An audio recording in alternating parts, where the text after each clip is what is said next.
का तो आपके पार्टी का तो जन्म हुआ था जंगल राज के समाप्त करने के लिए। जंगल राज है, नीतीश जी बौख रहे थे जंगल राज चल रहा है, जंगल राज चल रहा है, हटाओ इसको हटाओ। और फिर उसी जंगल राज के सरकार के साथ मिलकर के जो है आप लोग ये सब इंडिया हुआ। गांव में बिजली का व्यवस्था नहीं था, लगता है गांव अब शहर लगता है, तो विकास ही नहीं हुआ। तो अमित शाह जी को लड़ने के लिए अमित शाह ताकत है, तो ललन सिंह को अगर ताकत है तो ललन सिंह के साथ चुनाव लड़े, उसको औकात बता देंगे ना, अमित सिंह को चुनाव हरा के दिखा देंगे। अब लल्लन सिंह को कोई बचा ही नहीं सकता। जी हाँ, आप सही सुन रहे हैं, लल्लन सिंह को अब मुंगेर लोकसभा सीट से कोई बचा ही नहीं सकता, क्योंकि वो दौर और था जब एनडीए के साथ लल्लन सिंह चुनाव जीतते थे और कई बार मुंगेर में वो 2 बार से सांसद हैं। दोनों बार उन्होंने जब चुनाव लड़ा तो एनडीए का सपोर्ट से लड़ा। और अब जो है जिस तरह से सांसद में लल्लन सिंह और अमित शाह का जो ये बहस देखने के लिए मिला, लगता है कि अब भाजपा वालों ने तय कर लिया है कि अगर लल्लन सिंह को रास्ते से हटा देते हैं तो बिहार की राजनीति पूरी तरीके से क्लियर हो जाएगा। हमारे साथ कुछ जेडीयू के कार्यकर्ता हैं और चलिए जानते हैं कि क्या कैसा रहेगा और क्यों आखिर जो बहस हुआ है, क्या सोचते हो जो बहस हुआ है। देखिए, जहाँ तक अभी आप बताए मुंगेर की बात किए और लल्लन सिंह जी के विषय में, तो हम आपको बता देना चाहते हैं कि भारतीय जनता पार्टी 2019 में जो चुनाव लड़ी थी एनडीए के माध्यम से, लल्लन सिंह जी उस समय उम्मीदवार थे। और पूरे देश में भारतीय जनता पार्टी को मात्र जो है 37% मत मिला था, जिसमें जनता दल यू भी था, लोजपा भी था, और विपक्षी लोगों को 63% मतदान मिला। और जब विपक्ष गोलबंद हो चुका है 63 वो जोड़ दीजिए और जनता दल का वोट जोड़ दीजिए, भाजपा 0 बटा सन्नाटा हो जाएगा। यदि भाजपा के नेता बोलते हैं तो अपनी मुंह अपनी टर्नी बोलने का काम करती है। आप कहते हैं कि भाजपा जो है वो 0 बटा सन्नाटा हो जाएगा, तो कैसे सन्नाटा हो जाएगा? जहां जहां ललन सिंह लड़े एनडीए का समर्थन रहा, एनडीए का समर्थन अगर नहीं रहता है तो ललन सिंह हारेंगे कि नहीं हारेंगे, ये बताइए।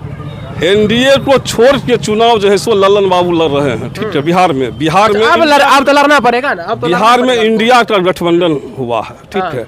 और आपको हम पहले भी बता चुके अभी तुरंत कि 63% मतदान जो है सो विपक्षी गोलबंद का हुआ था और मात्र जो है सो 37% मिला है। जो था एनडीए था, 4-5 दल मिला हुआ था। आप उसमें से आप जोड़ लीजिए कि जनता दल का भी जो है सो 12-15% वोट मानते हैं ना, आप मानते हैं ना, तो यहाँ जोड़ दीजिए तो सीधे हो गया 80% मत इसका। 20% मत में चुनाव कैसे जीतेंगे भारतीय जनता पार्टी? और ये बात देश की जनता भी जान रही है। अभी भी तो पासवान जी साथ में है, कुशवाहा जी साथ में है, मांझी साथ में है, तो किनको छोड़ रहे हैं? मुकेश सहनी का भी उधरे रुख दिख रहा है। इतना व्याकुल जो हो रहे हैं भारतीय जनता पार्टी के, चाहे मोदी जी हो या शाह जी, क्यों व्याकुल हो रहे हैं? जब इंडिया की मीटिंग होती है तो सेम डेट में ये भी मीटिंग रख देते हैं। अच्छा, जब आपको इतना दम है, पहले इंडिया पे सवाल खड़ा करना चाहते हैं, इंडिया पे सवाल खड़ा करना चाहते हैं। इंडिया कोई भी पार्टी का नाम नहीं हो सकता है। क्यों नहीं हो सकता? ऐसा आपके विपक्ष के जो नेता हैं, आपके बेगूसराय जो अमरिंदर कुमार अमर हैं, तथाकथित वकील भी हैं, उन्होंने कहा कि नाम नहीं हो सकता है। नाम है और भारत कहने में जब आपको शर्म नहीं आता है और आप व्यक्ति विशेष का पार्टी हो जाएगा इंडिया। आप साइन इन इंडिया चला सकते हैं, मेक इन इंडिया चला सकते हैं, तो इंडिया नाम रहने में आपको तो ब्रांडिंग पार्टी का नाम नहीं इंडिया रख लिए हैं। गठबंधन पार्टी का नाम नहीं है, गठबंधन का नाम इंडिया है। हुआ ना कि इंडिया का नाम लेकर के चुनाव लड़िएगा कि कहिएगा कि जेडीयू का सीट है, ये कहिएगा कि राजद का सीट है, ये कहिएगा कि मुकेश सहनी का सीट है। जी नहीं, वो एनडीए के नाम से चुनाव लड़ता है, एनडीए प्रत्याशी करके। उसी तरह हमारी पार्टी इंडिया प्रत्याशी करके चुनाव लड़ रही है। महागठबंधन से अब इंडिया हो जाएगा। बिल्कुल।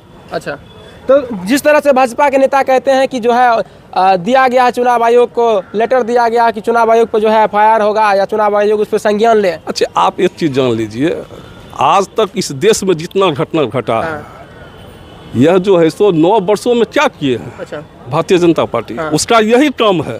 15 साल में आप क्या किए हैं? 20 साल हो गया? 15 साल 20 साल हुआ ना। आप जो है सो 40 साल के लोगों से पूछिए कि पहले बिहार क्या था और बिहार अभी क्या है। आप ही नौजवान है, आप बगल में आप ही बताइए। बगल में सदर अस्पताल को देख लीजिए। वहाँ मरीज नहीं आता था। आज जो है सो हजारों हजार के मरीज आते हैं, लोग इलाज कराते हैं, दवा की सुविधा है, विद्यालय का कायाकल्प हुआ है। आपके पार्टी का तो जन्म हुआ था जंगल राज को समाप्त करने के लिए। जंगल राज है, नीतीश जी बौख रहे थे जंगल राज चल रहा है, जंगल राज चल रहा है, हटाओ इसको हटाओ, और फिर उसी जंगल राज के सरकार के साथ मिलकर के जो है आप लोग ये सब इंडिया पाकिस्तान कर रहे हैं। कमल किशोर जी, आप जान लीजिए जंगल राज नाम किसने दिया? किसने दिया बताइए, कौन दिया? आप ये बताइए। कुछ लोगों ने नीतीश जी नहीं बोलते जंगल राज जंगल राज जंगल राज। नहीं, नीतीश जी नहीं बोलते हैं। और आपके अध्यक्ष जिनको लेकर के अभी आप चर्चा कर रहे हैं, ललन सिंह, ये खुद कह रहे हैं। ललन सिंह ने कितने बार हमने उनको कहते हुए सुना कि जंगल राज है। जनता के राज को विरोधियों ने जंगल राज कहा। ठीक है, जंगल राज नहीं होता है। लोकतंत्र में कहीं भी जंगल राज नहीं होता है। जिस समय साथ में थे उस समय जंगल राज तंत्र होता है। जिस समय साथ में नहीं थे उस समय था। जिस समय साथ में नहीं थे उस समय था। हम कहें ना, प्रजातंत्र में जंगल राज कहा जा सकता है, लोकतंत्र संवैधानिक संस्था। एक बात बताइए, आप बताइए, जिस समय साथ में थे उस समय जंगल राज था? देखिए, मैं सबसे पहले तो राष्ट्रीय अध्यक्ष ललन सिंह जी के बारे में बोलेंगे। उनके बारे में बताइए। देखिए, देश के गृह मंत्री आदरणीय अमित शाह जी जिस तरह से बौखलाए हुए हैं, अभी हाल फिलहाल में देखे कि हाई कोर्ट जनगणना जो था भारतीय जनता पार्टी के सत्यान्त के द्वारा उसको सिरे से खारिज कर दिया। इस लेकर के अमित शाह जी बौखलाहट में आगे पूरे बौखलाए हुए हैं। और हमारे राष्ट्रीय अध्यक्ष ललन सिंह जी पूरे दलित शोषित पीड़ित अति पिछड़ा सभी का नीतीश कुमार जी के नेतृत्व में उनके अधिकार के लिए लड़ाई लड़ रहे हैं। जिससे जंगल राज पाइए, बात से मुद्दा मत भटकिए। जंगल राज पाइए। अमित शाह जी कहवे करते हैं जंगल राज है, आपके नीतीश चाचा भी कहते थे जंगल राज है, आपके राष्ट्रीय अध्यक्ष माननीय ललन सिंह जो है वो भी कहते हैं कि जंगल राज था। मेरी बात सुनिए, जंगल राज साहब हम आपको बता देते हैं। आप जंगल राज की बात कर रहे हैं। यही देश के प्रधानमंत्री नरेंद्र मोदी जी महाराष्ट्र में जो अभी वॉशिंग मशीन से धुला के लाए हैं 70,000 करोड़ रुपये के घोटाले के व्यक्ति को, तो वो जो है सो वॉशिंग मशीन साफ हो गया। दम भरते हैं चिल्ला कर। भारतीय जनता पार्टी के तमाम लीडर इस देश का ऐना उंगली करके बोलते हैं, भाइयों और बहनों, हाँ, हम दूध का धुला हुआ है। और जो भ्रष्टाचारी होता है, यदि एक बार जो है सो मोदी जी हाथ मिला लेते हैं तो वॉशिंग मशीन में वो साफ हो जाते हैं, गंगा जी में स्नान कर लेते हैं। ऐसा कई एक उदाहरण है इस देश में। जो लोकतंत्र की हत्या यदि कोई करती है तो भारतीय जनता पार्टी करती है। साथ में जब रहते हैं तो भारतीय जनता पार्टी ही सब कुछ है। हमको तो दिक्कत हो रहा था, घुटन महसूस कर रहे थे, अब जो है सो साफ हो गए हैं। देखिए, साथ की बात हमने आपके राष्ट्रीय अध्यक्ष नौवा फेल करते थे कि नहीं करते थे? आज वही नौवा फेल साथ मिलकर घूम रहे हैं। आप हमरा जो है सो राष्ट्रीय अध्यक्ष का एक भी बयान दिखा दीजिए कि उन्होंने नौवा फेल बोला। बहुत बयान है। कितना जी नहीं, कितना बयान? वो सिर्फ इतने कितना बयान बाबू साथी है, पूछिए ललन सिंह अच्छा बयान देते थे कि नहीं देते थे? देखिए, मैं तो बोलते थे चाहूंगा कि नरेंद्र मोदी जी के साथ जब नरेंद्र मोदी ने तेजस्वी यादव ललन सिंह पे आई है, ललन सिंह कहा था कि नहीं? ललन सिंह कहते हैं जब भ्रष्टाचारी चले जाते हैं तो वॉशिंग मशीन में मतलब आप मानते हैं, मानते हैं और राष्ट्रीय जनता दल जो है आपका जो आरजेडी है, आरजेडी अगर नहीं जाता है तो दूध का धुला नहीं है, ये नहीं कह रहे हैं?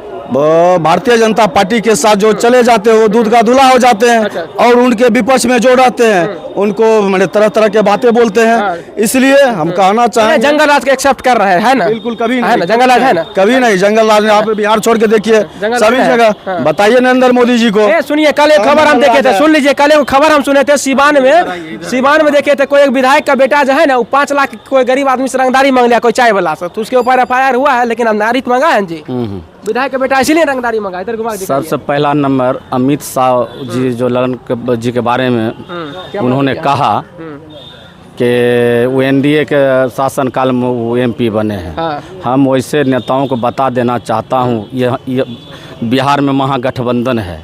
ललन सिंह जी किसी लोकसभा से चुनाव लड़ेंगे, उसको भाजपा की हराने का औकात नहीं है। ललन सिंह हराने का औकात नहीं, भाजपा नहीं। लेकिन ललन सिंह जो है आपका भाजपा के साथ हर बार चुनाव जीते हैं, ये बात तय कर लीजिए। ये भाई, जिस समय थे हम लोग NDA में उस समय लड़े और चुनाव जीते। आप 2015 का आप ले लीजिए विधानसभा चुनाव में नरेंद्र मोदी जी पूरे बिहार में प्रखंड स्तर तक उन्होंने वोट से अब चुनाव प्रचार उन्होंने करने का काम किया। उनको कितना सीट है आप लोग जानते हैं? मात्र 53 सीट मिला। तमाम सीट महागठबंधन के खाते में गया। इसलिए मैं भाजपा को बता देना चाहता हूं, ये महागठबंधन है और नीतीश कुमार जी को कर्म के आधार पर, काम के आधार पर बिहार में जनता वोट देगी। 2006 से पहले बिहार की क्या स्थिति थी, सड़क और इसलिए सड़क, बिजली, शिक्षा, स्वास्थ्य का सारे लोग हम लोग जान रहे हैं। किसी गांव में सड़क नहीं थी, ना बिजली थी 6 से पहले, ना शिक्षा का कोई प्रबंध था। 2006 से आज तक आप देख लीजिए, हम लोग का दलित का बस्ती है। अच्छा, मतलब जेडीयू दलित की पार्टी है। हाँ, एक मिनट आप सुनिए। कुशमाहोट जिला का सबसे महादलित का बस्ती है और वहाँ मिडिल स्कूल तक नहीं था। लेकिन आज के दौर में वहाँ इंटर कॉलेज है दलित के बस्ती के बीच में। हजारों मिडिल स्कूल बना है, हाई स्कूल बना है, इंटर कॉलेज बना है, जिससे कि दलित अति पिछड़ा समाज के लोग शिक्षा प्राप्त करके अभी नौकरी में जा रहे हैं। तो विकास कैसे नहीं हुआ? विकास तो हुआ। गांव में बिजली का व्यवस्था नहीं था, लगता गांव अब शहर लगता है। तो विकास ही नहीं हुआ है। हॉस्पिटल में भूत रहता था 2006 से पहले। अभी विकास का इलाज, विकास बिल्कुल हम काम किए। अरे हम काम किए हैं, इसलिए हम गिनवा रहे हैं। ललन सिंह को लेकर के चर्चा करिए ना। ललन सिंह तो जीतेंगे, उनको कहने से क्या होगा? जेडीयू A to Z की पार्टी है। A to Z की पार्टी है। सभी जाति धर्म आप कहते हैं कि जेडीयू A to Z की पार्टी है। चलिए मान लिए, ठीक है, A to Z का पार्टी है, फिर लड़ाई किससे ही? दूसरी बात आप कह रहे थे भाई हमारे राष्ट्रीय अध्यक्ष ललन बाबू के बारे में, तो बिहार में नीतीश कुमार जी के नेतृत्व में 40 में 40 सीट जीतेंगे, तो फिर ललन सिंह जी को कौन हराएगा? जिनके साथ जनता है उसको हराने की कुवत कहिए अमित शाह जी को। ललन सिंह के खिलाफ जहां लड़ेंगे, कहिए अमित शाह जी को लड़ने के लिए। अमित शाह है तो ललन सिंह को अगर ताकत है तो ललन सिंह के साथ चुनाव लड़े, उसको औकात बता देंगे ना। अमित सिंह को चुनाव हरा के दिखा देंगे और ललन सिंह चुनाव जीतेंगे। अच्छा, मान चलिए कि ललन सिंह के जगह पर अगर गिरिराज सिंह को यहाँ पटेल दिया जाए, तब क्या करिएगा? गिरिराज सिंह वहाँ क्षेत्र है उनका, वहाँ से अगर गिरिराज सिंह चुनाव लड़ लेते क्या स्थिति रहेगा बताइए? क्या ललन सिंह के क्षेत्र से औकात का पता चल जाएगा गिरिराज सिंह को। बिहार के किसी भी लोकसभा क्षेत्र से आप अमित शाह नहीं जीतेंगे। इतना आप गिरिराज सिंह जी के बारे में जानते हैं। एक लोकसभा वहां से लड़ेंगे, फिर दूसरा जिला पलटी करेंगे। इसलिए ना बोले कहीं मुंगेर से लड़ा दिया जाए तब कुछ हो नहीं। ललन सिंह कोई फर्क पड़ने वाला नहीं है। बिहार में अति पिछड़ा और दलितों का वोट नीतीश कुमार के काम के आधार पर उनके साथ है। इसलिए बिहार में 40 में 40 सीट महागठबंधन पक्ष में आएगा। ऐसा है? हाँ, ऐसा है। ललन सिंह के खिलाफ में अगर लड़ाना है ना भाई, तो कहीं अमित शाह को लड़ेंगे, औकात पता लग जाएगा कि बिहार में क्या वजूद है अमित शाह जी का। मैंने अब अमित शाह का ललन सिंह से लड़वाइए। एकदम बिल्कुल लेवल वो देख के बात करिए ना। अरे लेवल देखेंगे लोकतंत्र में लेवल क्या देखने का आवश्यकता है? कहिए मुंगेर से लड़ने के लिए आवे। ललन सिंह है, बिहार का शेर है, उनको हरा देगा। किसी भी लोकसभा में ललन सिंह जाएंगे चुनाव लड़ने के लिए महागठबंधन से, वो चुनाव जीतबे करेंगे। अगर औकात है अमित शाह तो बिहार से चुनाव लड़े तो उनके खिलाफ हम लड़ाएंगे, जहाँ से अमित शाह लड़ेंगे। प्लानिंग तो अमित शाह करिए ना ललन सिंह के साथ। वो करते रहेंगे। 9 साल में इस राज के, इस देश के जनता को गारत में मिला दिया। एक बात आप हमको बताइए, काफी चर्चा जो है सिमरिया को लेकर के गर्म हो रहा था कि वो जो है केंद्र का प्रोजेक्ट है। जी नहीं, बिहार का 500 करोड़ का नीतीश जी उस दिन शिलान्यास करके गए हैं। श्रीनुमा वो बनवा रहे हैं, ये बिहार सरकार का पैसा है। बिहार सरकार? हाँ, बिहार सरकार का। भाजपा वाला दिन भर झूठे बोलने पर रहबे करता। उसका जो देश का प्रधानमंत्री झूठ बोले, देख लीजिए सिमरिया में जो बन रहा है। देश के प्रधानमंत्री को कम से कम झूठ नहीं बोलना चाहिए। जब चुनाव से पहले उन्होंने क्या कहा था इस देश में, हम 1 करोड़ नौजवान को हर साल नौकरी देंगे। अच्छा, भाजपा वाला सिमरिया में भाजपा वाले कह रहे हैं कि इस केंद्र का प्रोजेक्ट है, नीतीश कुमार का पिता का 100% बिहार सरकार का राशि है। नीतीश कुमार जी ने उस सिमरिया घाट का उन्होंने शिलान्यास किया है। अच्छा, केंद्र का कोई एक पैसा नहीं। आप क्या कहते हैं? देखिए, देश के गृह मंत्री अमित शाह जी हाल फिलहाल लखीसराय आए थे, तो माननीय मुख्यमंत्री जी के जो योजना है जल नल योजना, और मुंगेर में दिए थे मेडिकल कॉलेज, उन्होंने देश के गृह मंत्री रहते हुए ऐसा जुमला फेंका। उन्होंने कहा कि हमारा मैंने केंद्र का राशि है। बताइए, ये माननीय मुख्यमंत्री जी के कार्यों को अपने में गिना रहे हैं। ऐसा कोई जुमलेबाज होता है? देश के गृह मंत्री जुमलेबाज होगा तो देश में क्या होगा? बताइए, जनता का क्या होगा? दुर्भाग्य है। बोल रहे हैं, लेकिन आपका जो 7 निश्चय योजना है किसका है? केंद्र का है कि राज्य सरकार? माननीय मुख्यमंत्री राज्य सरकार का है ना? राज्य सरकार का है। इसमें क्या योजना है 7 निश्चय? सुन लीजिए मीडिया भाइयों, हम कह देना चाहते हैं, नीतीश कुमार देश में एक ऐसा नेता है ना, जो कहते हैं वही करते हैं। 2006 से पहले वो बोले थे, हम लोग को याद है, हम सत्ता में आएंगे, शिक्षा, सड़क, स्वास्थ्य और बिजली निश्चित रूप से हर गांव हर तबके तक पहुंचाएंगे। उन्होंने पहुंचाने का कार्य किया है। इसलिए नीतीश कुमार का जोड़ा इस देश में भी लोग नहीं है, भले बिहार तक सीमित हैं, लेकिन अभी पूरे देश में तमाम विपक्षी को एक दल करके नरेंद्र मोदी के खिलाफ बन जाएंगे ना नीतीश। अच्छा वो बात की बात है। 2024 में इंडिया नीतीश कुमार जी के नेतृत्व में चुनाव लड़ेगी लोकसभा, और भारतीय जनता पार्टी को देश से खदेड़ देगी। चलिए, तो अभी हम लोग थे बेगूसराय के चर्चित हड़ताली चौक पे, और जिस तरह से सांसद में ललन सिंह और माननीय गृह मंत्री अमित शाह का जो बहस आपने देखा, उस पर हम लोग चर्चा कर रहे थे, और उसमें ये भी क्लियर कर दिए कि ये सिमरिया में जो प्रोजेक्ट है वो केंद्र का नहीं है बल्कि राज्य सरकार का है।